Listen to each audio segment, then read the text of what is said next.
Welcome back to the BookCast. Today we are unpacking every layer of the incredible novel, Jude the Obscure. Get ready for a deep dive into its characters, themes, and the hidden meanings behind the story.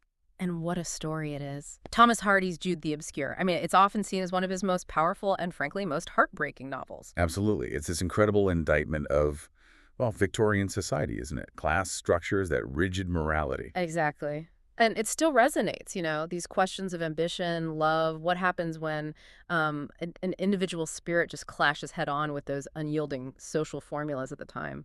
So we're going to trace Jude Foley's journey, our protagonist, his extraordinary and ultimately tragic life, right from the beginning. From those earliest dreams in rural Wessex. All the way through to those devastating final moments. It's quite a ride.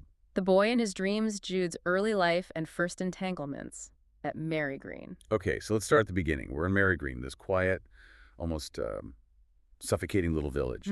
Rural Wessex. And we meet Jude Foley as a young boy.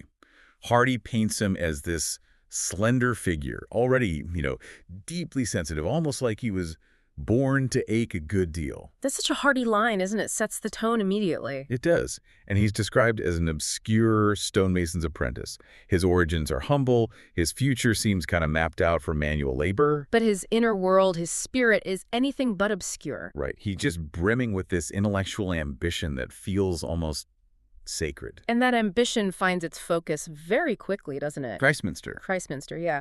For Jude, this isn't just, a university city. It's this almost mystical city of light. Like a beacon. Exactly. A beacon of knowledge, opportunity.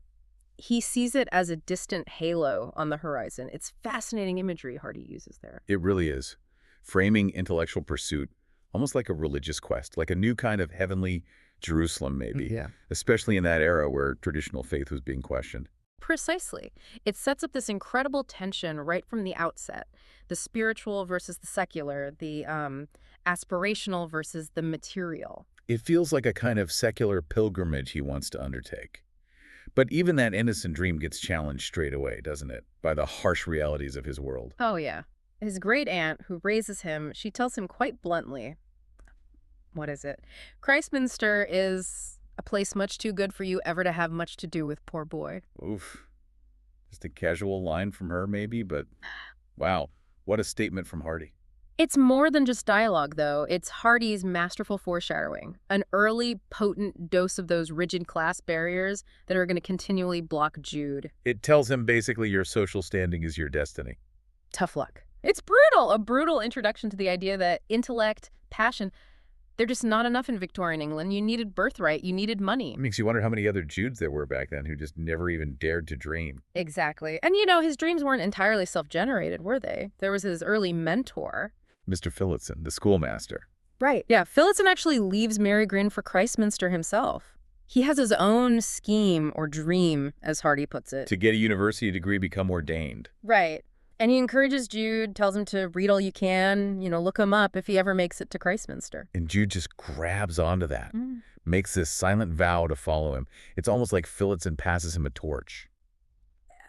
Perhaps without fully realizing the profound impact it would have. Yeah.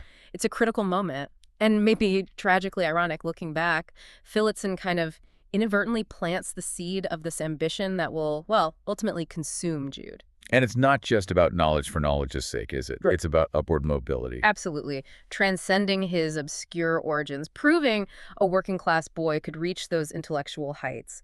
Christminster becomes more than a goal. It's, like you said, a spiritual quest, a longing for something higher. A desire to belong somewhere that seems to hold all the answers. So, fueled by this vision, by Phillotson's encouragement, young Jude throws himself into self-education with this almost desperate intensity. He literally buys books with his tiny earnings, pores over Latin and Greek grammars. Picture him delivering bread for his great aunt, cart creaking along, but he's got, Caesar or Virgil propped open. Yeah, dictionary on his knees, trying to figure out the simpler passages. Hardy describes the effort, the expenditure of labor, as something that would make a tender-hearted pedagogue shed tears. He's basically educating himself on the job, against all odds. But it's not smooth sailing, even this intense study. There are these incredibly frustrating pitfalls early on. like physician Wilbur. Oh, Wilbur, yes! That's such a telling detail. Jude's naive trust in him. Wilbur promises him his old grammars, right? But keeps forgetting them. Always forgetting. Claims so many lives depending on my attention. But really, he just wants Jude to get orders for his quack remedies, the golden ointment, life drops, and female pills. Ugh. It's classic Hardy, though. Highlighting how vulnerable someone earnest and ambitious like Jude is to these predatory figures. Wilbert's a false promise, a distraction, an early warning sign that not everyone is as pure in their intentions as Jude is. And when the grammars finally arrive, another blow. Yeah, the crushing realization that there's no law of transmutation, he thought it would just click. But no, every word in both Latin and Greek was to be individually committed to memory at the cost of years of plotting. He flings the books down in despair, calls it a labor like that of Israel in Egypt. It's not the romantic quest he imagined, it's just sheer arduous grind. Suddenly feels impossible, doing it all alone. And this connects right into that broader theme Hardy's exploring, inaccessible knowledge, the harsh reality of class barriers in education. Right. Jude's pursuit, noble as it is, shows how a lack of guidance, resources, institutional support, it turns this grand quest into an almost impossible ordeal. That city of light seems further away than ever. Not because he lacks brains, but because of all the practical hurdles. The sheer drudgery of rote learning, which was often the only way for self-taught scholars. Hardy's showing us how the system, the gates of learning, guarded by arcane languages and costs, they just stay shut to someone like Jude. It's a critique of a system designed to preserve privilege, not, foster universal enlightenment. Exactly. It's built to keep people like Jude out. So just as he's grappling with all that, this new, incredibly disruptive force enters his life. The Arabella Dawn. Arabella Dawn. Their first meeting is just unforgettable. Raw, earthy. By the stream, yeah. With the pig's innards, Hardy doesn't shy away from the visceral. No kidding. And Arabella, she's described with this almost primal, unvoiced call of woman to man. She immediately sets her sights on Jude, very calculatingly. It's such a stark contrast to his scholarly world, isn't it? A sudden plunge into the physical, the carnal. Totally different energy. And Hardy uses that scene symbolically, not just for introduction. The pagan trails, the mud, that immediate physical pull. It's a grounding, almost brutal reminder of the material world. Base desires, the practicalities of rural life. And her intentions are pretty clear from the start, thanks to her friend. Oh yeah, they basically give her tips on catching a man. Nothing venture, nothing have, one says. It's pure calculation. Her calculated seduction, her blunt, almost animalistic approach. It's the total opposite of Jude's academic innocence, his idealistic view of relationships. This isn't intellectual companionship, it's primal attraction, and she knows how to use it. To get security, basically. Exactly, social, economic security. And she really does exploit it. The most manipulative part, obviously, is the fake pregnancy. Deliberately trapping him. She whispers to her friend, "Shh, not at all. I was mistaken." But then tells Jude later it was just a mistake. Leaving him feeling caught in a gym, a trap that would cripple him for life. It's brutal. And Jude, with his misguided sense of honor, his Victorian duty, he feels compelled to walk right into it. This is where his innate goodness, his sort of moral code, completely derails everything. He thinks he has a duty to her. And in that moment of passion and perceived obligation, boom, marriage. He even tries to justify it, doesn't he? Thinking, it was better to love a woman than to be a graduate or a parson. Aye, or a pope. Yeah. It's profound self-deception. His Greek New Testament, that symbol of his dreams, gets symbolically closed. Academic ambition shelved for domestic life. Hardy really twists the knife there, showing how one impulsive choice, fueled by society and maybe a weakness, can just change everything. Irrevocably. And speaking of raw reality, that pig-killing scene. Oh, gosh. Yeah, one of the most visceral, symbolic moments in their early marriage. Jude, having fed the pig, he's genuinely distressed about killing it. He finds its melancholy cry just more than he could endure. While Arabella is completely pragmatic, almost scornful of his sensitivity, just focused on getting the job done. It shows their incompatibility so clearly, so early on. Absolutely. It's the clash between Jude's intellectual, spiritual side and the visceral, harsh demands of rural life, embodied by Arabella. His empathy versus her pragmatism. Exactly. He's drawn to the abstract, the humane. She's tethered to the tangible, the practical. His dreams are being, well, metaphorically butchered by the life he's trapped himself in. It's a powerful metaphor for how his external circumstances just keep undermining his higher self. So unsurprisingly, A marriage born of manipulation dissolves pretty quickly. And painfully. Arabella's confession about the pregnancy lie. It's crushing for Jude, that sense of entrapment, despair. Their antagonism just grows. They're fundamentally different. And then she throws his books on the floor. I won't have them books here in the way. It's not just a fight, it's a literal assault on his world, on everything he values. That pushes him right to the edge. Utter despair. He contemplates suicide, doesn't he? On the icy pond. Which cracks under him. Chilling metaphor. And when that doesn't work, he turns to drink, stumbles home drunk, feeling so wicked, my heart is nearly broken, he's lost. And then, just like that, Arabella's gone. Abrupt departure. Sells the furniture, heads off to Australia with her parents, sends a message basically saying, let's skip the awkward goodbyes. So callous. But, ironically, it frees him. You can almost feel his relief mixed in with the pain, can't you?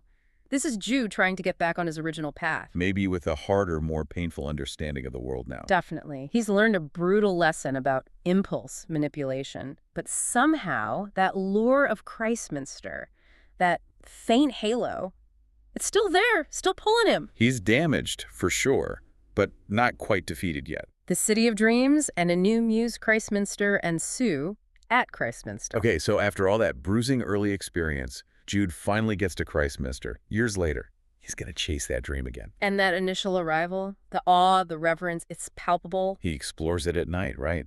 Imagining the great minds who walked those streets, seeing the crocketed pinnacles, the indented battlements against the sky. The porticos, oriels, doorways, he's soaking it all in, finally at the heart of his dream. But the reality, it's a stark contrast, isn't it?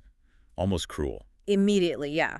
He feels profoundly like an outsider, invisible. He's the young workman in a white blouse, stone dust in his clothes, carefully looking at buildings he can't even enter. And the students, they saw through him as through a pane of glass, completely oblivious to his yearning. He realizes pretty quickly this place isn't for passionate learners like him. It's for millionaire sons. Hardy's social critique here is just biting.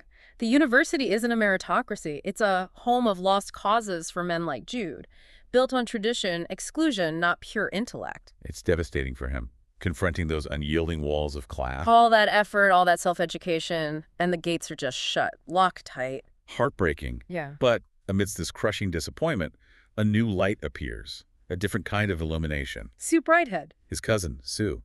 He first sees her photograph at his aunt's place. This pretty girlish face in a broad hat with folds like the rays of a halo. Another halo. Interesting. Yeah.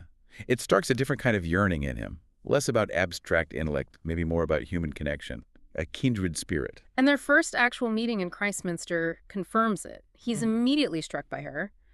What is it? Keenness with tenderness and mystery with both. Despite them sharing that cross-grained, unfortunate, almost accursed stock, that family tendency towards misfortune, Sue seems different, refined, incredibly intelligent. She really stands out. A truly unconventional character, especially for that time, ahead of her time, really. You could see her as embodying that emerging new woman archetype. How so? What makes her so unique? So different from, say, Arabella? Well, her intellect, for starters, it's almost defiantly rebellious. She has this disdain for medievalism, for those restrictive traditions, and her views on traditional religion. Oh, ghastly glories of saints, dead limbs of gibbeted gods.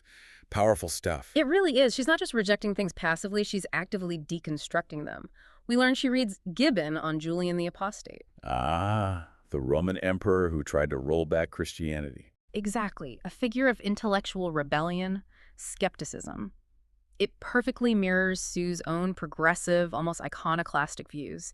She's a deep thinker, a relentless questioner, fiercely independent. Fascinating, but maybe frustrating too, you said. Well, yes. Especially when it comes to relationships and physical intimacy. That's where she truly defies convention. Tell us about that. She talks about this past friendly intimacy with an undergraduate. They live together like two men, almost. Like two men. Her words. She admits he wanted to be her lover, but she wasn't in love with him, insisted on keeping it platonic, which he apparently agreed to, eventually. So a real aversion to conventional physical intimacy. Or at least intimacy without that deep intellectual connection first. It seems so. She prioritizes emotional, intellectual compatibility way above societal norms for marriage and physical love. She's complex, intellectually free, yes, but maybe emotionally fragile. Conflicted, perhaps fearful about the messy reality of physical commitment. Her internal world sounds like a battleground. Ideals versus instincts. Very much so. So Jude finds himself deeply conflicted. He's falling for Sue, this profound intellectual connection, but he's still legally married to Arabella, even though she's gone. He sees Sue as more than a lover, doesn't he? As a comrade, someone who gets him, his intellectual side, his spiritual side, in a way nobody else does. It's a powerful bond. But then he does something kind of misguided. Mm-hmm. Tries to get her a job as an assistant teacher for Phillotson. In Lumsden, yeah. Trying to keep her close, maybe? But unknowingly pushing her towards another commitment that's just going to complicate things even more. Oh, Jude. It's a critical point. His intellectual dreams start getting tangled up with and maybe even overshadowed by his emotional needs. That singular Christminster dream is morphing into this profound human connection. The connection that's loaded with problems. Absolutely. Moral issues, societal complications. They're these two unconventional spirits trying to find their way outside the rules, and their bond, powerful as it is bound to attract judgment. It shows his tragic knack for creating his own obstacles, doesn't it? Even with good intentions. It really does. And this internal struggle, plus the crushing realization about his academic dreams being impossible, it leads him to despair again. Drunken despair. Right. Ending up in that Christminster tavern, blaspheming, loudly reciting the Nicene Creed. The Nicene Creed, that foundational statement of Christian belief, reciting it drunk and blasphemously. Wow. It's incredibly symbolic. He's questioning everything: faith, purpose, existence, profound spiritual and intellectual crisis. A desperate cry for meaning in a world that shut him out. Utterly disillusioned. Reverting to this kind of primal despair. It shows his vulnerability, the destructive potential of those shattered dreams. He's caught between the sacred and the profane. But then in this state, he flees to Sue in Lumsden. And she tends to him with the surprising tenderness, even kisses his wounds. It's a powerful scene. Shows the depth of their connection, the solace they find in each other. Such a contrast to Arabella's indifference. She's not just an intellectual muse here. She's comfort, understanding, accepting him even at his lowest point. This really feels like a turning point for Jude, doesn't it? It marks a decisive shift. The Christminster dream, in its pure form, is effectively dead. It's replaced by this connection with Sue. But as you said, a connection fraught with its own problems. Exactly. They offer each other this unique understanding, but the world isn't ready for them. It's trading one struggle for another, just as challenging. Entanglements and choices, marriages and discoveries at Melchester. Okay, so after the Christminster disillusionment, the whole Arabella disaster, Jude tries to find a new path, maybe a more realistic one. It seems like it. He reevaluates, aims for an ecclesiastical and altruistic life. Maybe as a licentiate, a lay preacher. Realizing his earlier ambitions for, like, a bishopric were maybe just mundane ambition masquerading in a surplice. I love that line. It's great. So he finds work as a mason at Melchester Cathedral, kind of combining his skill with those spiritual yearnings in a more humble way. Trying to find purpose, contribute somehow. Exactly. A pivot from personal glory to service.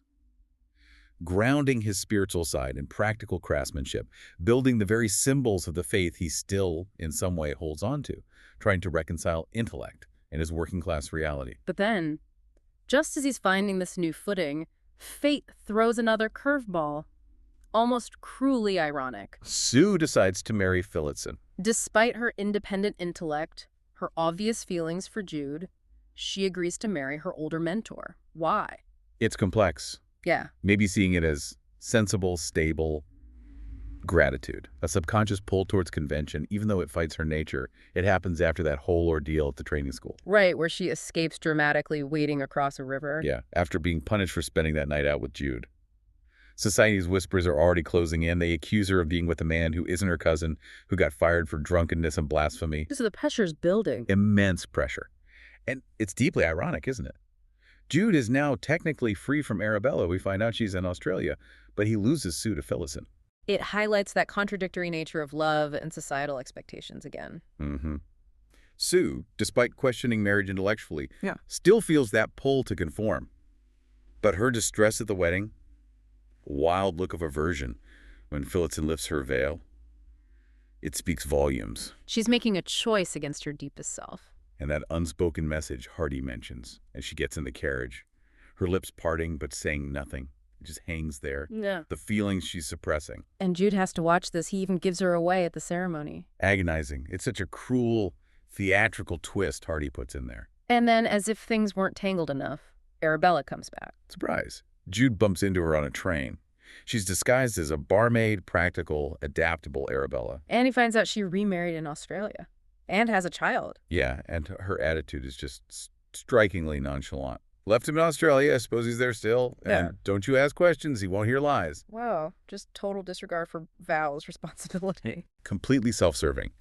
And her reappearance pulls Jude back down, doesn't it? That accidental night with her. He feels that sense of degradation. A momentary lapse. Yeah. Loneliness, maybe that base familiarity. It drags him away from his higher ideals again. A moral compromise. And he keeps it secret from Sue, the full truth. That must weigh on him. Absolutely. Another layer of complexity.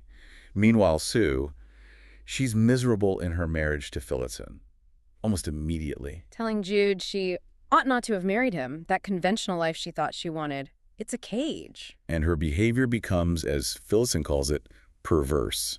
Her internal struggle manifests externally. Sleeping in a closet to avoid intimacy. It's a desperate act of resistance, a physical rejection of a bond she can't accept. It vividly shows that clash, her intellectual belief that intimacy without connection is wrong versus the reality of her situation. She's resisting those marital expectations, even at her own emotional cost, showing those radical views on autonomy versus norms. Breaking bonds, Phillotson's sacrifice, and unconventional living at Shastama. So Sue's misery builds and builds, and finally she breaks. She makes this desperate plea to Phillotson for freedom. And incredibly articulate, too, arguing that for a man and woman to live on intimate terms when one feels as I do is adultery in any circumstances, however legal. Wow, that's radical. Absolutely. She insists on separation, says she wants to live with Jude, and she quotes J.S. Mill. John Stuart Mill on Liberty, about choosing your own plan of life. Precisely.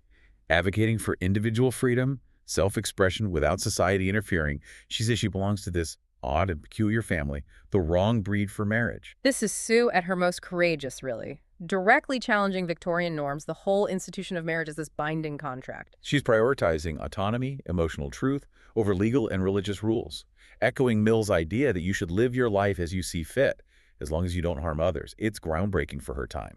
Scandalous, even. Advocating for essentially divorce and cohabitation on terms totally unacceptable back then. Yeah. And Phillotson, despite loving her, despite the social pressure, Right. he eventually agrees. Believing it's a Christian charity not to be her jailer. His friend Gillingham is horrified, warns him he'll be ruined socially. Which he is, right? Oh, absolutely. But Phillotson defends his decision, says he can't force her against her will, even if it defies received opinion. It's maybe the most noble act in the whole book. A huge self-sacrifice. It really is. Choosing compassion, respecting her autonomy over his own desires and society's approval, incredible moral courage. But it costs him dearly. Ostracized, loses his job as schoolmaster. Because the private eccentricities of a teacher were apparently fair game for public control. He's reduced to poverty. Hardy uses him to show the brutal consequences of defying those social formulas, even for the best reasons. He becomes a victim, too. Definitely. A victim of the same system that will crush Jude and Sue. So Sue leaves Phillotson, joins Jude in Aldbrickham. They decide to live together, but not marry. As friends and associates. Revolutionary for the time. They postpone legal marriage partly because of Sue's reservations, partly because Jude's still technically married to Arabella, though separated. And Phillotson sends that touching letter to Jude, asking him to be tender and kind to Sue. Such a poignant gesture. For Jude and Sue, this moment must feel like a victory. Freedom over convention. They're trying to forge this new path based on intellectual connection, mutual respect, shared philosophy. Believing they can create a more authentic union. But you just know it's not going to be easy. It foreshadows the huge challenges ahead, doesn't it? Living unconventionally in such a judgmental society. But stepping outside the social formulas at their own peril. Their defiance, however principled, is going to bring scrutiny and suffering. Reality strikes children, scrutiny, and further compromises at Aldbrickham and elsewhere. Their already shaky and conventional life then takes another huge turn, the arrival of Little Father Time. Ugh, Little Father Time. Jude gets that letter from Arabella. Her Australian husband died. She's sending their son, Jude's child, to him. And this boy, he's so solemn, prematurely aged, asking things like the beggarly question of parentage. What is it, after all? Chillingly philosophical for a child. His arrival just throws everything into sharp relief. It challenges Sue's theories with the undeniable reality of a child's needs. How does Sue react, given her aversion to, well, the physical side of things? Initially hesitant, but then she embraces the role. Her eyes fill. She says, "I'll do the best I can to be a mother to him." It forces them both to confront new responsibilities, practical realities. And the consequences of their past? Exactly. Little Father Time isn't just a character. He's this living symbol of Jude's inescapable past, the weight of inherited burdens, and, tragically, a foreshadowing of what's to come. So, with Arabella now legally free, they think about making it official, trying to marry, maybe for the kids' sake, for social standing. They try. But Sue, her deep-seated anxieties about marriage as a sordid business just rush back. She can't take that irrevocable oath. They've witnessed those two weddings, right? One awful, one pretty. Yeah, the disgraceful registry office one and the pretty church one where the bride's hand trembles. Both, weirdly, just reinforce her aversion. Jude even admits he thinks they're too thin-skinned for it. He gets her sensitivity. It shows how deep her anti-institutional feelings run.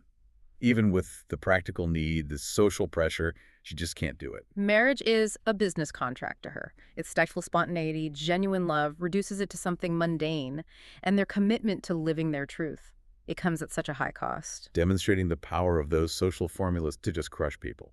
They try to live authentically, but society demands conformity. And the consequences ramp up. Their social isolation gets worse as rumors spread like wildfire. Jude loses work. As a monumental mason, needing steady income for his growing family, he loses jobs because of their perceived wickedness. There's that incredibly ironic incident when they're relettering the Ten Commandments in a church. Oh yeah, gossip follows them even there, and they get dismissed from this sacred work. Talk about symbolism. It's profound. The villagers remember a past scandal where the knots were left out of the commandments on the church walls, causing outrage. Jude and Sue, by living together unmarried, are seen as embodying a similar transgression against moral law. Highlighting the hypocrisy and judgment. Hardy masterfully uses it. Their personal truth is seen as moral depravity. It's the letter killeth, as Hardy himself said, rigid law without compassion. So, facing all this scrutiny, no work, poverty, they get desperate. Forced to sell their few things, become itinerant workers, moving town to town, selling cakes, gingerbread at fairs, a huge step down from Jude's ambitions. Their ideals are just battered by the need to survive. It underscores the severe economic fallout of their social ostracization, a life of constant compromise. The marketplaces offer a bit of refuge from judgment, maybe, but it's a far cry from the intellectual haven Jude sought, just a grind for existence. And that heartbreaking detail. Sue selling their pet pigeons. Oh, the pigeons! Beloved companions, she tries to hide her distress, but Jude sees it. They're doomed to die before the next market day. It's so moving. The pigeons represent their gentle natures, their yearning for freedom, the simple joys. And sacrificing them for survival shows how their environment strips them of everything tender, forces these brutal choices, a poignant foreshadowing of even greater losses. And all through this, who keeps popping up? Arabella, ever present. Now a respectable chapel-going widow in Alfredston. Encountering them, bringing news, or more often, judgment. Quizzing Sue about her liberal ideas, reminding her of Jude's past. She's like that recurring bad penny, a constant reminder of Jude's first mistake and the conventional morality they're failing to live up to. It shows that cyclical nature of their struggle.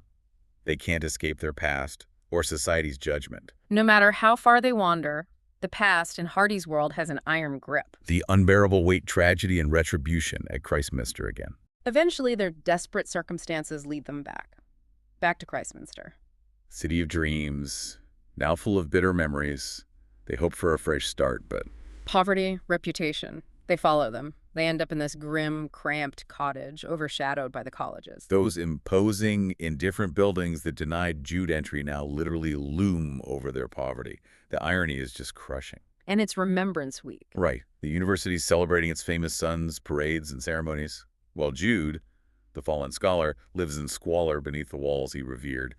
Unrecognized, forgotten. It's such a powerful visual of society's judgment becoming tangible suffering, especially for the children. And that weight falls heavily on little Father Time. He's burdened, overhears people saying there are too many children. And he asks those chilling questions. Is it because of us children that you can't get a good lodging? And then, if children make so much trouble, why do people have them? He internalizes it all.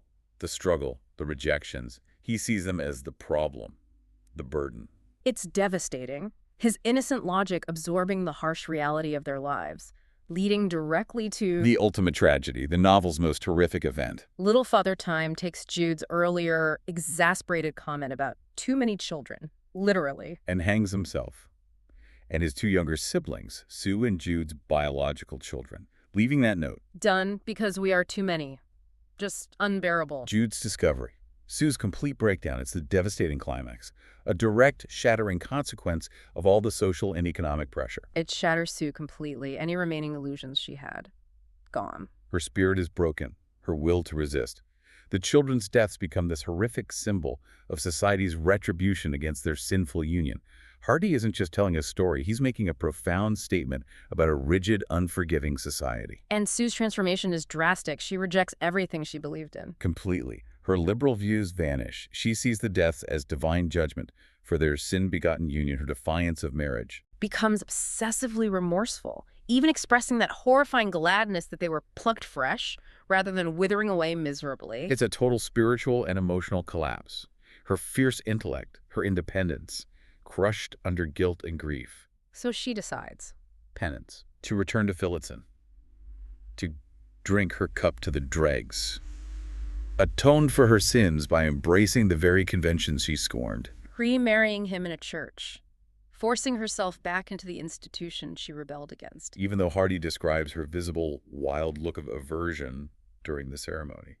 Her mind is broken into submission, but her deepest self still recoils. It shows how extreme suffering, societal pressure can just break someone's spirit, extinguish their unique spark. And Jude, heartbroken, physically weak, abandoned by Sue. He makes one last, desperate attempt to see her.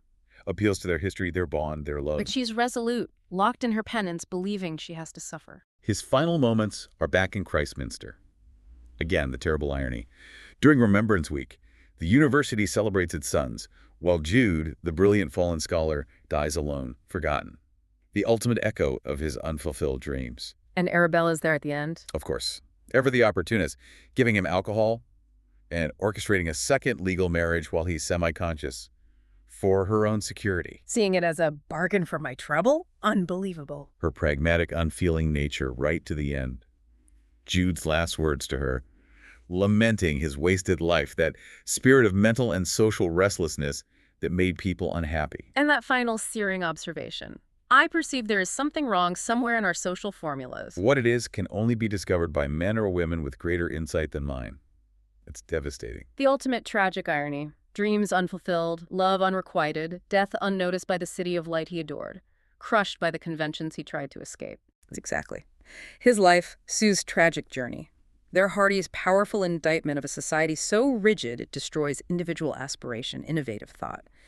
That subtitle, The Letter Killeth, just rings true throughout. Rigid convention, law, tradition. Without compassion, it leads only to destruction.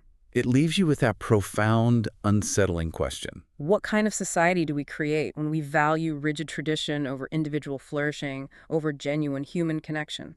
Hardy asked it over a century ago, and, well, it feels just as relevant today, doesn't it? As we still grapple with how our own social formulas impact lives. And there you have it.